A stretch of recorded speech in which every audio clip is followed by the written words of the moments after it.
सुरसैनिका कामेश्वरास्त्र निर्दग्ध सभण्डासुरशून्यका ब्रह्मोपेन्द्र महेन्द्रादिदेव संस्तुत वैभव हरनेत्राग्निसन्दग्ध काम सञ्जीवनौषधिः श्रीमद्वाग्भवकूटैकस्वरूप मुख पङ्कज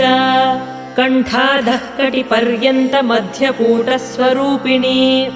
शक्तिकूटैकतापन्न कट्यधोभागधारिणी मूलमन्त्रात्मिका मूलकूटत्रयकलेवरा कुलामृतैकरसिका कुलसङ्केतपालिनी कुलाङ्गना कुलान्तस्था कौलिनी कुलयोगिनी अकुला समयान्तस्था समयाचार तत्परा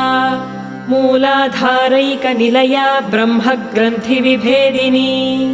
मणिपूरान्तरुदिता विष्णुग्रन्थिविभेदिनी आज्ञाचक्रान्तरा